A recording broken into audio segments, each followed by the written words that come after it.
బాబుని 53 రోజులు జైల్లో పెట్టించేసిందని చెప్పి సిఐడి మీద నమ్మకం పోదా జనాలకి? అంతే కదా, అది ఎట్లాగుతా. ఇప్పుడు సిఐడి ఎవరు అధికారంలో ఉంటే వాళ్ళకి అది కామన్ కదా జరిగేది.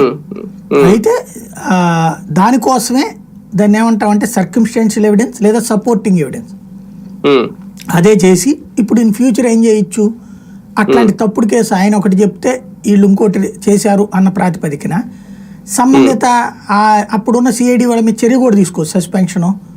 అప్పుడు వెళ్ళినటువంటి పోలీసులు, అప్పుడు ఉన్నటువంటి అధికారులు, సిఐడికి సంబంధించి పోలీస్ డిపార్ట్మెంట్ ఇచ్చినా కదా డెప్యుటేషన్ మీద సిఐడికి వెళ్ళేది. అంటే ఒక రకంగా ఇప్పటికే సిఐడి చాలా ఎదుర్కొంటుంది. రఘురామకృష్ణరాజు కేసు కానీ అప్పుడు ఉన్న సునీల్ వీళ్ళందరూ చాలా ఇది అవుతుంది. మళ్ళీ దానికి తోడు ఇప్పుడు ఇందులో కూడా అంటే ఇంకా రేపు పొద్దున ఇంకా సిఐడికి ఇంకా వాల్యూ ఏముంటుంది? సిఐడికి వాల్యూ ఎప్పుడు ఉంది అసలు?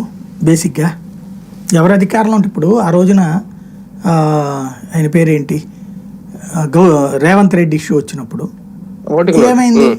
నీకు ఏసీబీ ఉంది, నాకు ఏసీబీ ఉంది, నీకు సిఐడి ఉంది, నాకు సిఐడి ఉంది. ఇదే కదా నడిచింది. ఇప్పుడు వ్యవస్థల మధ్యన సంఘర్షణ కాదు, రాజకీయ సంఘర్షణలోకి వ్యవస్థలు దూరినాయి. వ్యవస్థల మధ్యన సంఘర్షణగా మనం ఫీల్ అవుతున్నాం కాదు, అది రాజకీయ సంఘర్షణలకి వేదికలు అవుతున్నాయి వ్యవస్థలు. నిజాయితీగా నిర్భయంగా మాట్లాడే అధికారులకి స్కోప్ లేదు.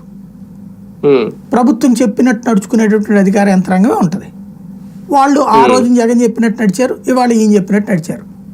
తేడా ఏంటంటే జగన్కి చివరి దాకా నమ్మలాళ్ళు, చివరి ఏడాది ఆ టైంలో వాళ్ళు స్పందించింది, చివరి 2 ఏళ్ళు అనుకుంటా.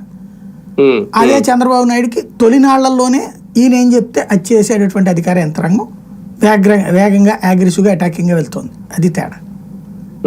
మొత్తం మీద స్కిల్ డెవలప్మెంట్ కుంభకోణం జరిగినా జరగకపోయినా అది ఏం చెప్తుంది అనేది ఒకటి, అది పక్కన పెడితే బాబు గారిని ఈ కేసు నుంచి బయటికి తీసుకురావాలని ఇమీడియట్ గా అనుకోవడం కనుక ఏంటి సార్ రాజకీయ